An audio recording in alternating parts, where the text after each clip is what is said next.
തിരുവനന്തപുരം നെയ്യാറ്റിൻകരയിൽ കുടുംബക്ഷേത്രത്തിലുള്ള അനധികൃത വിദേശമദ്യം പിടികൂടി. ശ്രീകോവിലെ വിഗ്രഹങ്ങൾക്കും ഫോട്ടോകൾക്കും ഇടയിലാണ് വിദേശമദ്യം സൂക്ഷിച്ചിരുന്നത്. സംഭവത്തിൽ ഒരാൾ പിടിയിലായിരുന്നു.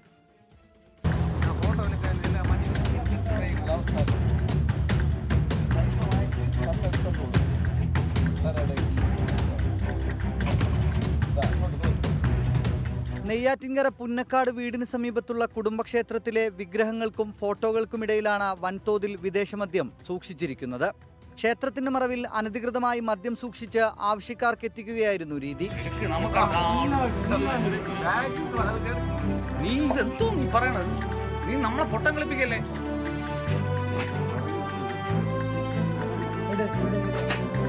നെയ്യാറ്റിൻകര പുന്നക്കാട് സ്വദേശി പോറ്റി എന്നറിയപ്പെടുന്ന അർജുനനാണ് എക്സൈസിന്റെ പിടിയിലായത്.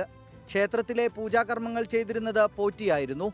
ഇലക്ഷൻ സ്പെഷ്യൽ ഡ്രൈവിന്റെ ഭാഗമായി എക്സൈസ് സംഘം നടത്തിയ പരിശോധനയിലാണ് ഇവിടെ നിന്നും 30 ലിറ്റർ മദ്യം പിടികൂടിയത്. കൂടാതെ പരിസര പ്രദേശങ്ങളിലെ നിരവധി കേന്ദ്രങ്ങളിൽ നിന്നും വിദേശമദ്യം പിടികൂടിയിട്ടുണ്ട്. 24 തിരുവനന്തപുരം. ലോകത്തെവിടെയായാലും ഏത് സമയത്തും 24 വാർത്തകളും ഓഗ്മെന്റഡ് റിയാലിറ്റി പാക്കേജുകളും എക്സ്പ്ലെയിനറുകളും വിശദമായി കാണാൻ ഞങ്ങളുടെ യൂട്യൂബ് ചാനൽ നിങ്ങൾക്ക് സബ്സ്ക്രൈബ് ചെയ്യാം.